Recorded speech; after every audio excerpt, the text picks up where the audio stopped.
Hi, it's a Lipstick Gal. Thanks so much for watching today. Let's talk about some new makeup releases. Because I've been spending so much recently, I would say from like the Sephora sale in mid-April to just about a week and a half ago, I finally told myself, just stop. Don't look at Instagram.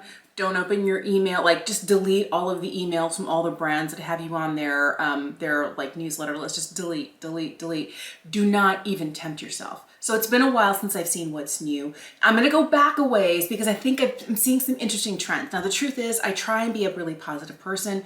I try not to get angry too much because I don't feel like it actually does me good. Doesn't make me a better person, doesn't make my environment better. Like, nothing is better when I get angry and snarky, but I was asking myself today, like, wait, what? As I was looking through some of these, I was going through, here's where I also want to remind you that I'm not going to be talking about everything.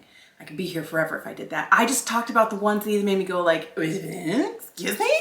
What? Or the ones where I'm like, that looks intriguing, but I'm really trying to talk myself out of almost all of this. So that's what I'm doing today. All right, here's the first thing that super surprised me. I feel like everyone's making a matte liquid lipstick. And I'm like, wait, when is this? Like the 20-teens? Like what was it, 2016, 2017? When was it we were all wearing? I even did it, I will admit it. My lips do not like a liquid lipstick formula. It's very rare that there is a formula. It's usually the ones that dry down and kind of become indelible, where it's like a coating of paint on your lips that will not come off. Those are the ones that really dry my lips out. And I'm sure it's the longevity in the formula that makes them so long wearing. But at the end of the day, my lips are punished. They're like a dry desert. And it ages me so much. I love a matte lipstick. Like, I'm wearing matte lipstick today. I love a matte lipstick, but I want it to be comfortable. I don't need it to be bulletproof because I'm happy to touch up, but I would rather reapply something that's comfortable, that gives me the matte look, than to put something on my lips that I can trust will be there all day, but by the end of the day, my lips will look like a little shriveled raisin. So when I saw, there's a lot of brands who are doing a matte liquid lipstick. The first one that I was like, wait, what? And I think this one's already available. It's from Tom Ford. It's $59. And I was like, I'm not gonna pay $60 so you can make my lips look like a shriveled raisin. Now I'm gonna tell you, the reds are beautiful. And you know, I love a red lipstick. All right, it's supposed to be long lasting, buildable, transfer resistant, and it's supposed to melt luxuriously into lips with a cloud-like consistency, visibly smoothing and blurring lines. I don't know how it's going to be long wearing and transfer resistant. I'm glad they didn't say transfer proof. Transfer resistant while being like blurring and smoothing. And it sounds kind of like it's supposed to be comfortable. There are a few liquid formulas that are matte that I love. No, thank you. And what's interesting is, although these are beautiful, and I used to really love Tom Ford lip products, this is an instant no for me. Glossier also came out with a matte liquid lipstick. This one's called G Suit. Apparently it's been like in the works for a while. They say that it's nourishing. It's got like raspberry seed oil. It's supposed to be like a cloud and pillow on your lips, but I'm looking at one of the model's lips, and I think that on some of the model's lips it looks good. And on one of them I'm like, if that's what my lips are gonna look like, that's a hard pass for me. And I don't know. I feel like for my personal tastes, either I love the colors that Glossier makes, or no. Like, sometimes they're a little too bubblegummy, sometimes they're a little too, and I know that bright pink color is so trendy right now, but I can't wear it without looking like a crazy person. I can't. So these are a hard pass for me, but I'll just tell you, I don't understand this. I feel like Glossier has always had that perspective of minimal, of lightweight, of, you know, like their matte lipstick that is, you know, supposed to look like a blotted lip, like, do you have anything on? And then their hydrating one, like their gloss, like everything is like a sheer wash of color. And to come out with something like this, I know it's purposeful, but I don't understand it because it doesn't really seem to align up with the concept of the brand that they've built for me up to this point. And I don't know if it's because they knew everybody else was coming out with a matte liquid lipstick, but this is just like, no. L'Oreal is doing a matte liquid lipstick as well. This is their La Matte Resistance liquid lipstick. Okay, I feel like the colors here are a little bit more in line with my personal makeup aesthetic. than the ones from Glossier, but still, no thank you. No thank you. And what's interesting here is this is supposed to be 16 hours of transfer proof wear. That just sounds like 16 hours of torturing my lips. It's supposed to be smudge resistant, have a lightweight feel, have hyaluronic acid, and they are just shy of $12. I don't know, like part of me is like, well, for that price, maybe I should try one. No, I need to remind myself what I truly like and what is not for me. And this definitely falls into, you don't like this type of formula. It's very rare. There have been so many formulas that I was late to the game on, like the lip souffles from Rare and the Infinite Lip Cloud from M, which is now their soft-spoken velvet lip creams. Like, I was late to the game because I was like, I will not wear a drying liquid lip formula. And those are the two formulas that aren't. This looks like a traditional drugstore liquid lipstick that is going to make my lips feel tight and uncomfortable, and I just can't do it. So even for the price, even though it's more affordable, it's still, for me, not going to be useful. Even Rose Inc. is doing a matte liquid lipstick. This is their lip cream longwear matte liquid lipstick with squalane. It's $28. It comes in 12 shades. I feel like these shades are definitely shades that I would find useful, but I'm worried. I'm worried. I've had some products from Rose Inc. before. I feel like they were okay, but they didn't pull me in enough to make me go, ooh, I want to try the rest of the brand. And I don't know that I'm willing to go out on a limb and pay $30 after shipping and tax and all of that for a product that might actually be exactly what I don't like. I probably would like this if it turned out to be a similar formula to the two that I like, the one from M and the one from Rare. But at that point, I feel like I have the shades that I like. I don't know. Some of these colors are speaking to me. I like the red rose. I like some of the more pinky nude ones. I really have been loving like neutral lips recently. I don't know why. Normally summertime comes and I'm like bright, bold, punchy colors. I've really been leaning into the nudes. But I think that for me, this is one of those that although it's intriguing, I just don't have to have it. I don't have to have it. And for a lipstick lover, that's really interesting for me to be like, not today. So the last one that I'm going to mention here is one that is supposed to be a dual product for lip and cheeks. And it's from Valentino. This is their liquid lip and blush. And it's supposed to be a 2-in-1 that you can use on the lips and the cheeks, a soft matte blur in 12 shades. Now, I don't know more than just what's in this post right here, but although the colors look really pretty, I don't know, like with there's not a lot of swatches in here. There's just like a little bit. They look like they could be a little patchy. On top of that, I can see that there's a little bit of glossiness left. I'm okay if it's glossy, but if it's gonna set down, what is it gonna look? Is it gonna look patchy? And I have not found formulas that, you know, if they are designed for cheeks, sometimes I can get them to work on lips, but if they're designed for lips, I can never get them to work on cheeks. I can't. I think it's really rare to find a product that can do both lips and cheeks really well, other than like a cream lipstick. I do cream lipsticks or matte bullet lipsticks on lips and cheeks, and I think that's easy, but at that point it's designed as a lipstick, and I'm just, you know, sharing color around the face. I do that a lot, but I feel like this one that says it's supposed to be able to do both, I don't know. I don't always trust those, and I feel like I'm really in like rocky territory. And again, for the Valentino price, I would be more likely to go and get one of the Valentino lipsticks.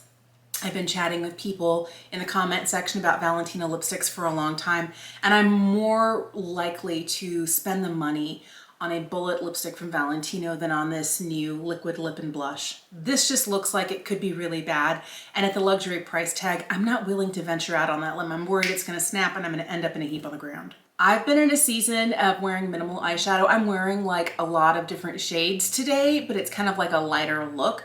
But I really have been going for one or maybe two shadows together since like January. Sometimes I don't even wear eyeshadow. So when there are new palettes that are coming out, I'm like, oh, but... So it's really easy for me to say no. The first one that I've seen reviews for already, but I haven't watched, is for the new Natasha Denona Yucca palette. And I looked at this and I was instantly like, oh, it's so pretty.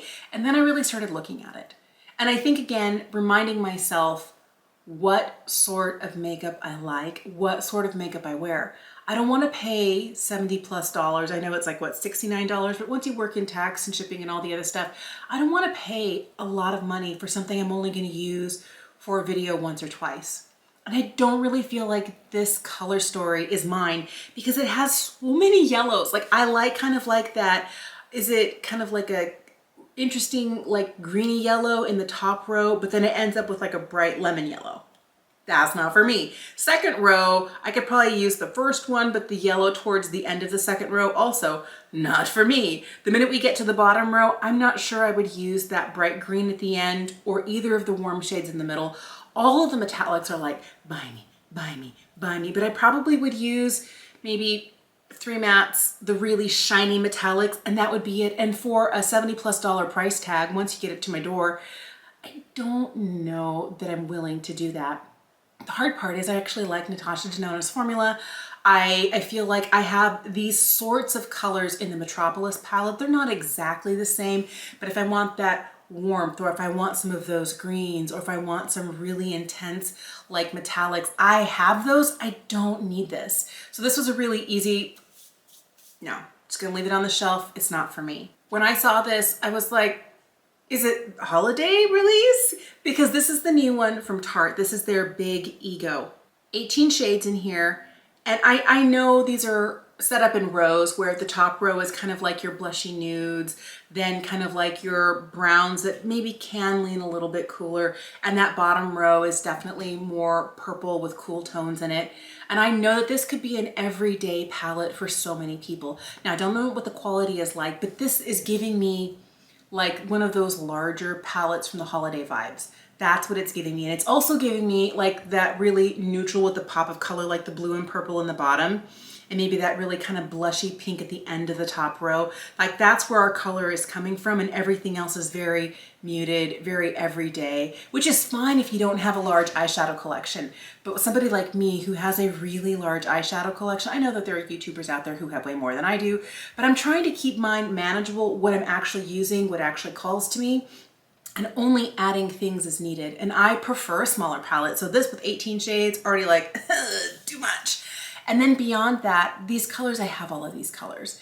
I have used Tarte eyeshadows in the past. They're good. They're just not my favorite formula, but it's been so long since I've tried a Tarte formula. Maybe it's time to try it again, but this is not inspiring me to do it. I don't think there's anything wrong with this palette. It's a very basic everyday palette, which probably is going to work for a ton of people. It is just not enough to make me go click, you know, put it in my cart and then buy. This is not it. I think this one might already be available or soon available. This is the new one from Anastasia Beverly Hills. This is the Cosmos palette. And this is one, okay, when I saw this in the pan, just like looking at the palette, looking at the colors, I was like, no, no, no. And then I saw the swatches.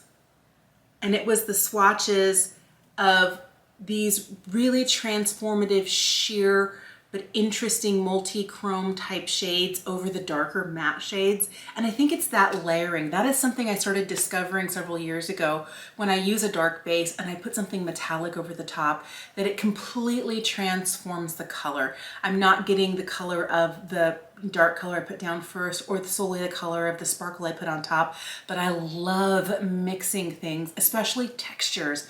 And this is nothing but like doubling down on textures, the buttery mattes, and then those really flaky metallics. Looking at these, I don't know. I feel like I probably wouldn't use the blues on either end. I don't know, maybe the light blue, tapping it over something else, and maybe the dark blue, but those are the ones that maybe go, maybe not. And I think I could probably use everything else, but I don't know. And I'm really picky when it comes to a matte black shadow. I know there's one in this palette, but since I have fair skin and I'm a crazy, like I apply with wild abandon and pretty soon it looks like I got punched in the eye. I'm not the best when it comes to blending, but I like that they have kind of like what it looks to my eye like a slightly cooler toned brown in here. And then they have some warmer toned ones. So if you put the black down, you could blend out the edge with one of those warmer or cooler colors that are matte and place those sparkles over the top. This is one that I'm curious about. And then I had to ask myself, Am I actually going to wear it? The last time I bought an Anastasia palette that I used was the Nouveau palette. Love that palette, still enjoying that palette, but this one I'm kind of like on the fence about because it looks like it's really trying to be one of those indie palettes with a really beautiful sparkle, the multi-dimensional shine, and then having some of those little darker, slightly punchier colors in the mattes. This one's interesting. I'm not sold yet. Melt Cosmetics is having their 10th anniversary and they are putting out the Dark Matter palette. I don't know if these eyeshadows are from what used to be previously in their stacks. Remember those stacks? I remember in the mid 2010s, everybody was like gaga for Melt and their stacks. I never ever purchased one. I was always on the verge. Like I had it in and out of a cart, in and out of a cart, and I just never did. And I feel like although these are beautiful, I have these colors in other places and formulas I already know I like. Although it is beautiful, this is another one of those, I see where you're coming from, it's very in line with your brand, but it's just not making me want to add to cart. I don't know, it's pretty, and I'm sure it'd make beautiful looks, but it hasn't really like caught me. Like it doesn't have me by the lapels, like pay attention to me. Here's one that did grab me by the lapels. And I am trying to figure out whether on my 48-year-old eyelids, this would be a travesty or a triumph. That's really where I'm at, which is why I haven't purchased it. And the other question I'm asking myself is, would I use enough of these to make it worth the price? This is from Clionadh Cosmetics. This is their new Deep Sea Treasures palette. So we get 8 shades that are multi-chromes and it's $93.50. But look, they're stunning. They're so pretty. And for me, it's the fact that I have other shadows from Clionadh. I have some of their stained glass glitters that kind of have the clear base they're so beautiful, but they are, for me, what I consider high maintenance. Although I love the look of them, I have to use a glitter glue. I have to do my eyes first. And I'm looking at this, do I want to spend nearly $100 and have to jump through multiple hoops? Although these are just giving me life, like the colors make me happy. And I'm also worried that, you know, the older I get, the more textured my lids get. Would something like this look like lizard skin on my lid? Or would it look like my eyelid, but like, you know, shiny and beautiful and colorful, not too much, just enough? I don't know. And this is why I haven't done it. But this is one that did grab me by the lapels and was like, pay attention. And I was like, yes, I see you. My iPad's right here. I'm astounded by this, but I'm sure it's probably going to be the price that's going to keep me from purchasing. But she's beautiful. So I think this is basically my reminder to pull out some of my more unique multi-chromes or duochromes and use them in an eyeshadow look instead of scratching that itch by buying this new palette. There is a new eyeshadow palette that will be released from Sydney Grace, and the minute I heard that I was like, wait, what? And then I heard it was a collab. It's a collab with Glitzy Fritzy, and I was looking at this and I was like, whoa. So it's $52. There are 15 shades, there's mattes, there's shimmers. You know I love Sydney Grace. They make my favorite eyeshadow formula. Pressed pigments are beautiful, their metallics are beautiful, their mattes. I'm wearing Sydney Grace today. Love, love, love, love. But when I was looking at this, I was like, would I wear all of these? And I'm trying to make sure that if I'm letting something into my collection, that it's something that I'm gonna use. And if I'm looking at this, there's a purple called Shy Guy. There's kind of like a chartreusey green called So Merry. And then there is kind of like a kind of teal, light teal blue called Fritziness. Those are the shades that I'm like, and that's 3 shades. Okay, maybe if I used everything else except for those 3, it might be worth it to me, because I was thinking about all the other palettes I've had from Sydney Grace in the past. So there's like 1 or 2 shades that I can't quite commit to, and they stay kind of untouched in the palette. I'm trying to do that less. I don't know. I'm still trying to figure out whether I have to have this or not. This is one where I'm undecided. It's going to be available on the 7th. And I don't know. One thing that's great, Sydney Grace says this all the time, they make a light and a deep version depending on your skin tone. If you have a richer skin tone, the deep version is going to make sure that those more transitional shades are going to be well suited to your skin tone. A lot of the shades are the same. They just make sure that for people with fair to light skin tones, they go light enough, and for people with richer skin tones, they don't end up looking ashy, which, thank goodness, for people like Sydney Grace, love, love, love. So this is interesting. This has definitely not been not getting it, but I don't know yet. So remember how we were talking earlier about trends? We were talking about the liquid lipstick. People are going mad for the pH adjusting makeup. There was the one that I returned from Merit, their new Shade Slick Lip Gelée. It's their oil, lip oil, but it's shade adjusting. And I feel like all the shades turn the same shade of pink on me. I wanted the shade in the tube and it turns out to be hot pink on my lips. Not my favorite. Fenty has a limited edition summer collection and it's all color adaptive, AKA pH adjusting. And I don't know, like, who are the people where it doesn't turn out to be hot pink? Like, are you eating something different? Is your like external temperature, like the surface of your skin, are you warmer? Are you cool? I don't know. And I know if it's pH, it probably has to do with the acidity balance on the surface of our skin. Are we more basic, more acid, whatever? But for me, I'm just like, it's a no. It's a firm no. And I always wonder who these look good on. So there's this whole summer collection. It looks like there is a lipstick, a couple of their pout stains, and then like a cheek product. And I'm just, oh, no. I'm starting to wonder about Tarte because they have this magical product, their Maracuja Juicy Lip. People have loved that. I love it. I have one of their pout ones right here. Love. My daughter has one. Loves it. This is one of those that this product specifically, but this type of product people are in love with right now. So of course they had to do another iteration. It couldn't just be plumping and it couldn't just be like more pigment. No, they had to do this pH adjusting. So they're calling it their Maracuja Juicy Shift. And as I'm looking at these, especially towards the bottom, do you see how they all kind of turn the same pinky purple shade? The one at the top, the three at the bottom, even that one that starts out yellow turns into like they all look so similar. They all look so similar. And this is like a photographic evidence of what happens on me with these. It doesn't matter what color it starts out. It's always a crazy pink. I see why they're trying to do something, you know, they've got rainbow shades, pink, yellow, orange, purple, blue. They even have like what looks like a gray, and they all end up shifting to, you know, a pink of some sort. If you like pH adjusting things, pick one and you'll probably get, you know, a similar shade on your lips, but you wouldn't need to get the full range of these because they all look the same at the end. I don't know. This doesn't make sense to me.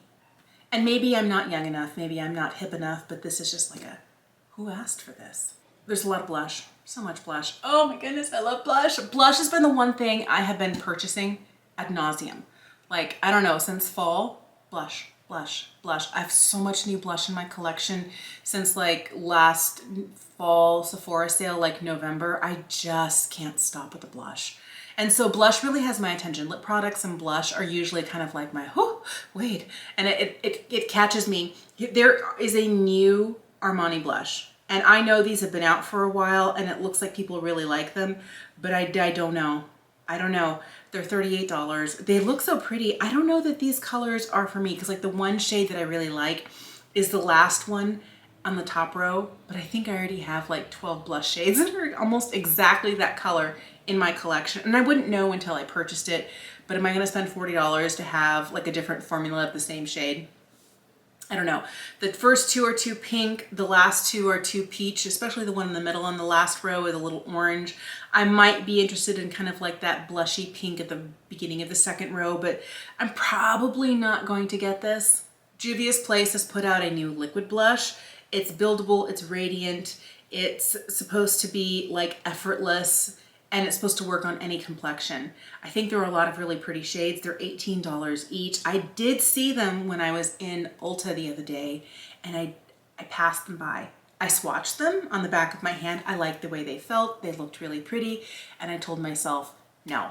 NARS has a new liquid blush, their Afterglow liquid blush. This is $32, it's already available. I swatched them when I was in store at Ulta, same day I was doing the ones for Juvia's Place. I don't know that I like the shades. And maybe it's just on me. One of them was missing. They had 5 out of the 6 shades. And I don't know that these are must purchases for me. I feel like I've been very curious about NARS. It's been a long time since I've fallen down the NARS rabbit hole. I did recently pick up one of their Afterglow Sensual Shine lipsticks. I have really been liking this, but I'm trying to reintroduce myself to NARS little by little. But this is not the first thing that's like add to cart. During the fall Sephora sale, I picked up the Gucci Luminous Matte Beauty Blush. Okay, I love that. That has been one of my favorites. And I picked up, I think, shade number 4, Rosy Beige. Love this. So there are new shades of this Gucci blush, but I was looking at it. The bubblegum pink, not for me. The kind of terracotta-y orange, probably also not for me. And that more rose tone shade, I have blushes like that. I don't feel like I need it. I feel like this is really exciting and still fun to use. I feel like I'm gonna be happy with this. I don't need the Gucci blush, but if there was a more nude shade that's not quite, I don't know, this is pretty nude, isn't it? I was thinking there was one that was a little bit more tan. I don't know. My makeup preferences have been changing. I used to be a hardcore coral or peach blush lover, less in that camp now, and really going more for those kind of nude mauve tones. And that's what this release here is not giving me. Forgot to mention this earlier, but like Valentino, Huda Beauty also has a blush and cheek combo here. This is called their Lip Blush Lip and Cheek Stain. I don't know. I don't know the brand as well as I would like. I feel like there are a couple of products from the brand that I absolutely love, and I feel like I haven't tried enough to know whether the brand is for me, but this is not calling me, especially these shades.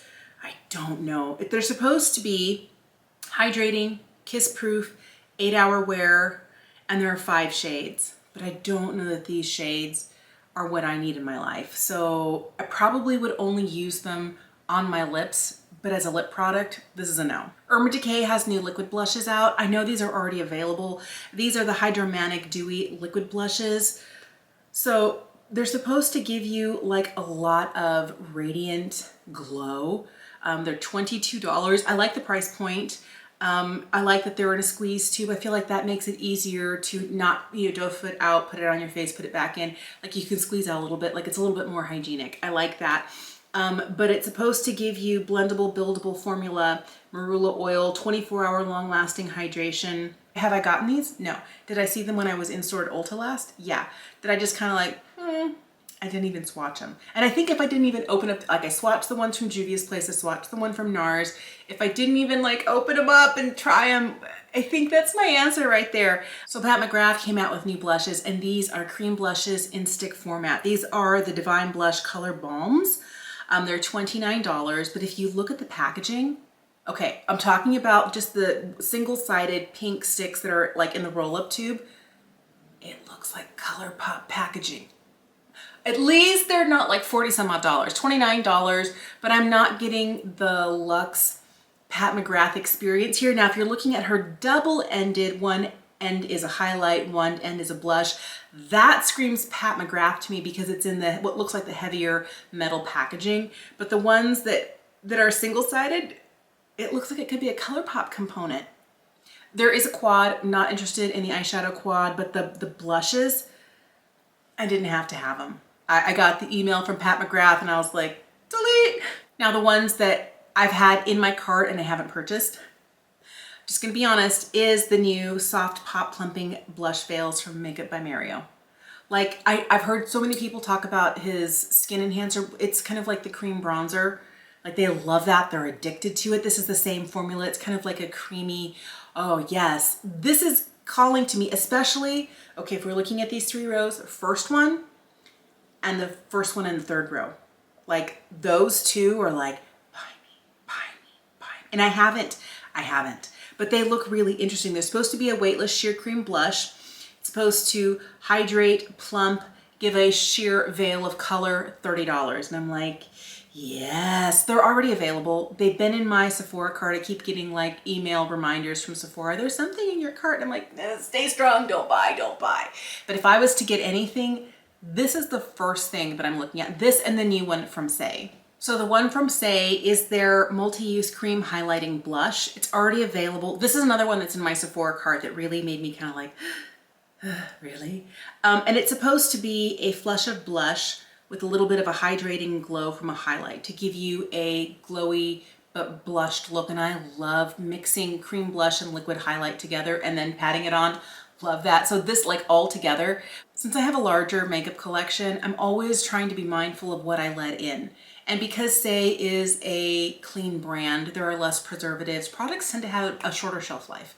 And I am always concerned that if I bring something with a shorter shelf life in, with all the things that I have, am I going to get to it before it goes bad, before it's off? So I don't know. That's the one reason I haven't pulled, because like the product itself looks beautiful. The demos I've seen, they look amazing. There's a shade I'd pick up like that. But then it comes down to, I don't have just 1 or 2 blushes. I've got like 30. And am I going to get enough use out of this before it's a waste of my money and it's off? Or is it one of those things that because of the way I use makeup, that this is just not the formula for me? So everybody is talking about the new Dior Backstage blushes. These are the Rosy Glow additional shades. There are 4 new shades.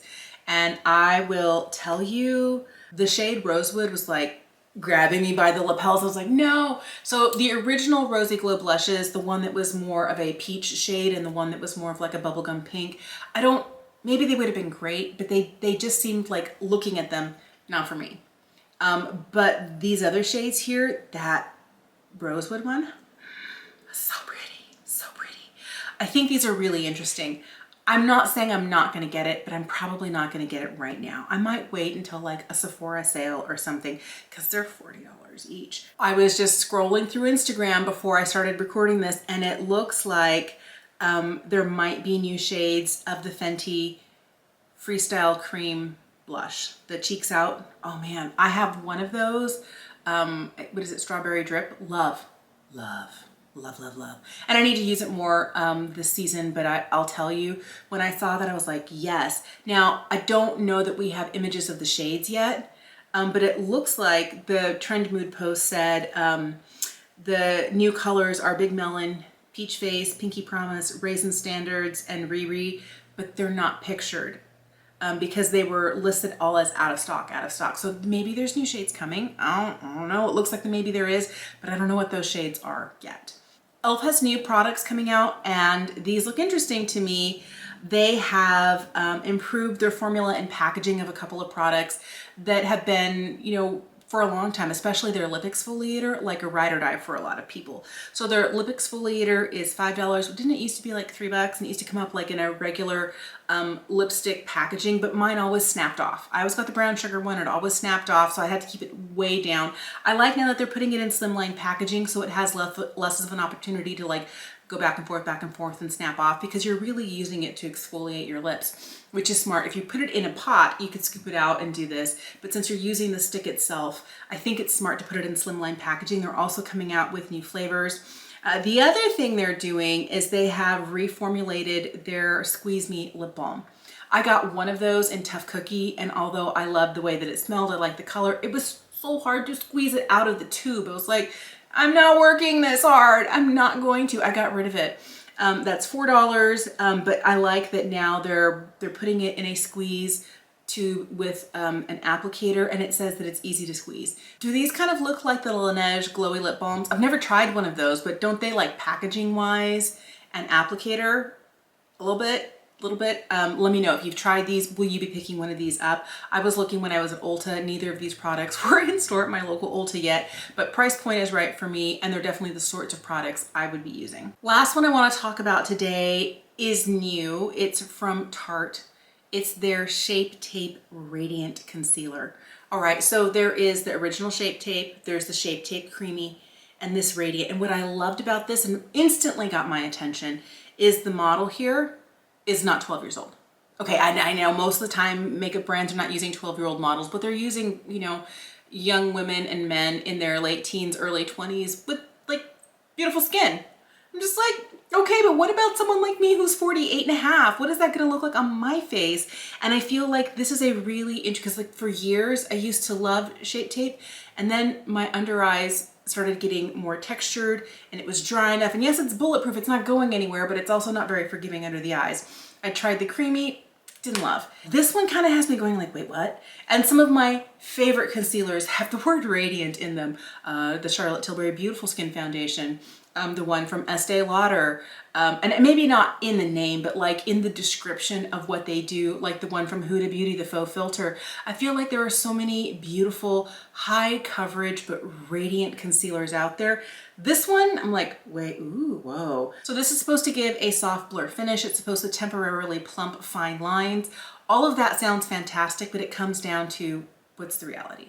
Like, you know, when we're finally in it, how do you perform? And this looks interesting. This might be one of the things that I pick up because I'm always on the lookout for like perfect concealer. And I know there's a lot of love for Shape Tape, but I like that Tarte is saying, hey, okay, Shape Tape is not for everybody because past a certain age, and it might be that Shape Tape's been out for long enough now that people are like, I can't use it anymore. I'm one of those. I can't use it anymore. It does me no favors under the eyes. It gives me 10, if not 15 years under the eyes and makes me look way older and drier. So you couldn't pay me money to use it. But this looks intriguing. And I like that they're using a model who's lived life, you know? Someone, and I hate the word mature, but someone who has some experience behind them in life. Let me know what your thoughts are. I think I'm gonna stop there. There's a lot more makeup out there, but these are the ones that made me either go like, whoo, like the one from Tarte, like, oh look, you're using a model who's not 12, or like, who's saying that liquid lipsticks are back? Who brought those back? And the blush bonanza, it's like 2023 is the year of blush. Like all powder, cream, liquid, like all the things, everyone's doing it. So I'm really curious to see what trends continue, but I think it's interesting that for somebody like me who is such an eyeshadow lover, I just have really been hesitant to pick up new eyeshadow because I just feel like I'm probably not going to use it. Let me know what your thoughts are on these new makeup releases. Thank you so much for watching. Have an incredible day. I'll see you again soon.